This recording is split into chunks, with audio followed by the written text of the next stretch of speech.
بسم اللہ الرحمن الرحیم۔ السلام علیکم ورحمۃ اللہ وبرکاتہ۔ ان اوقات میں کبھی ہم بستری نہ کرنا، ورنہ ثواب کی بجائے گناہ گار ہوں گے۔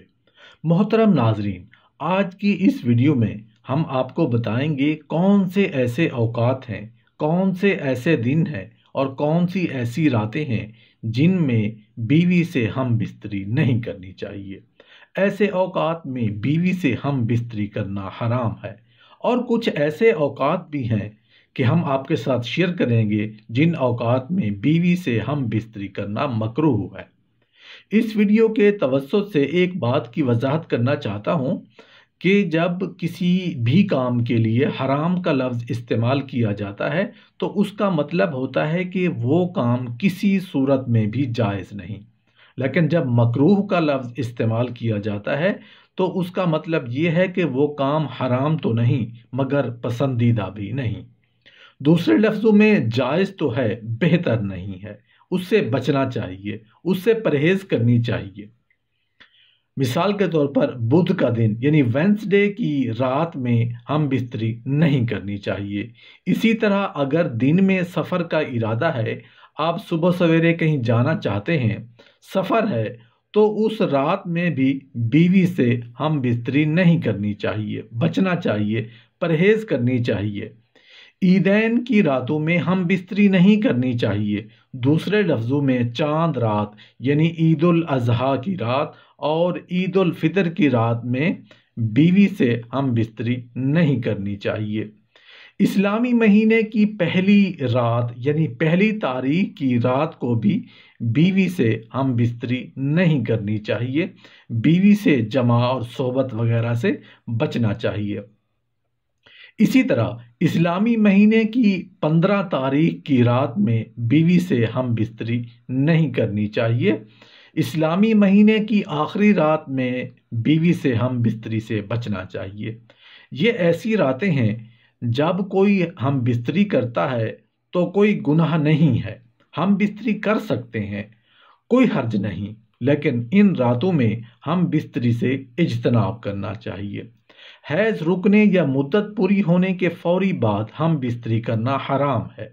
حیض یا ماہواری کے بعد ضروری ہے کہ پہلے عورت پاک صاف ہو جائے، اس کے بعد ہم بستری حلال اور جائز ہوگی۔ انسان کے لیے اپنی حاملہ بیوی سے جب چاہے ہم بستری کرنا جائز ہے، بشرطے کہ بیوی کو ہم بستری کرنے سے کوئی نقصان نہ پہنچتا ہو۔ چنانچہ مرد پر حاملہ بیوی سے وہ ہر کام حرام ہے جس سے اس کی بیوی کو نقصان ہوتا ہو۔ اگر اس کی ہم بستری کرنے سے بیوی کو نقصان تو نہیں پہنچتا، لیکن اس کو ہم بستری کرنے سے تکلیف ہے، تو ایسی صورت میں بھی اس سے ہم بستری نہیں کرنا ہی اولا اور بہتر ہے، کیونکہ عورت کو تکلیف دہ چیز سے بچانا حسن معاشرت کا حصہ ہے۔ اللہ تعالیٰ نے فرمایا ان کے ساتھ اچھے طریقے سے رہو، لیکن مرد کا اپنی بیوی سے حالت حیض میں، اس کی دوبر میں اور نفاس کی حالت میں ہم بستری کرنا حرام ہے اور جائز نہیں ہے۔ لہٰذا آدمی پر لازم ہے کہ وہ ان مذکورہ چیزوں سے پرہیز کرے اور ان چیزوں کو اختیار کرے تو اللہ نے اس کے لیے جائز اور مباح قرار دی ہے۔ جب عورت حالت حیض میں ہو تو اس کا خاوند اس کی فرج اور دوبر کے علاوہ باقی جسم سے لطف اندوز ہو سکتا ہے، کیونکہ نبی کریم صلی اللہ علیہ وآلہ وسلم کا فرمان ہے کہ ہم بستری کے علاوہ سب کچھ کر سکتے ہیں۔ حاملہ بیوی سے ہم بستری کرنا جائز ہے جب تک کہ بیوی ہم بستری کرنے کی اجازت دے، یعنی تکلیف محسوس نہ کرے اور حمل کا نقصان پہنچنے کا اندیشہ نہ ہو۔ شرعاً حاملہ بیوی سے ہم بستری کی ممانعت نہیں۔ حاملہ بیوی سے ہم بستری کے لیے طبی طور پر کوئی بھی مناسب اور محفوظ طریقہ اپنایا جا سکتا ہے۔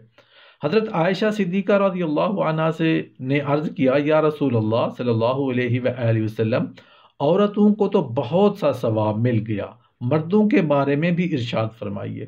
یہ سن کر نبی کریم صلی اللہ علیہ وآلہ وسلم مسکرائے اور فرمایا، مرد اپنی عورت کا ہاتھ پکڑ کر مانوس کرتا ہے تو اس کے لیے ایک نیکی لکھی جاتی ہے۔ جو مرد پیار سے اپنی بیوی کے گلے میں ہاتھ ڈالتا ہے تو اس کے ہاتھ میں 10 نیکیاں لکھی جاتی ہیں، اور جب وہ اپنی بیوی سے مباشرت کرتا ہے تو دنیا و ما فیہا سے افضل ہوتا ہے۔ جب غسل کرتا ہے تو بدن کے جس بال پر سے پانی گزرتا ہے اس کے لیے ہر بال کے بدلے میں ایک نیکی لکھی جاتی ہے، اور ایک گناہ معاف کیا جاتا ہے، اور ایک درجہ بلند کر دیا جاتا ہے، اور غسل کرنے کے عوض میں جو چیز دی جاتی ہے وہ دنیا و ما فیہا سے بہتر ہوتی ہے۔ اور بے شک اللہ تعالیٰ اس پر فخر کرتا ہے اور فرشتوں سے کہتا ہے کہ میرے بندے کی طرف دیکھو، ایسی سرد رات میں غسل جنابت کے لیے اٹھا ہے، اور وہ اس بات پر یقین رکھتا ہے کہ میں اس کا رب ہوں، تم اس بات پر گواہ رہو کہ میں نے اس کو بخش دیا۔ جمعرات اور جمعہ کو ہم بستری اور غسل کرنے کی ترغیب اس لیے دی گئی ہے کیونکہ مردوں کو نماز جمعہ کی ادائیگی کے لیے جامع مسجد جانا ہوتا ہے، تاکہ آتے جاتے کہیں نظر پڑنے سے طبیعت میں کسی قسم کی پراگندی پیدا نہ ہو، اور خواہش نفس سے اطمینان ہونے کے سبب نماز اور خطبہ میں دل جمائی حاصل ہو جائے۔ حدیث نبی صلی اللہ علیہ وآلہ وسلم ہے کہ مرد کا اپنی بیوی کے ساتھ اکٹھے ایک بستر میں سونا افضل ہے، علیہ یہ کہ کسی ایک کو عذر ہو، اس لیے کہ مقصد ہم بستری کرنا نہیں بلکہ مقصد بیوی کے دل کو خوش کرنا ہے۔ بیوی کے دل کو خوش کرنے کے لیے ایام کے دنوں میں بھی اس کے قریب ہو جانا گویا انبیاء علیہ السلام کی سنت ہے۔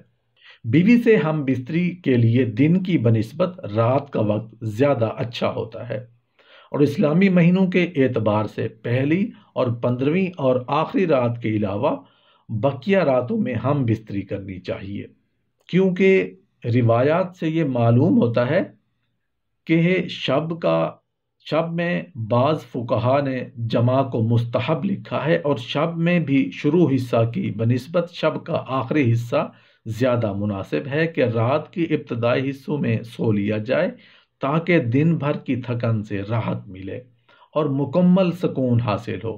اور ایک فائدہ یہ بھی ہے، رات کا تھوڑا سا حصہ ہی جنابت یعنی ناپاکی میں گزرے گا، البتہ رات کا اتنا آخری حصہ بھی نہ ہو کہ پھر دوبارہ آرام کا وقت نہ رہے، کچھ دیر اس کے بعد بھی آرام کر لینا چاہیے۔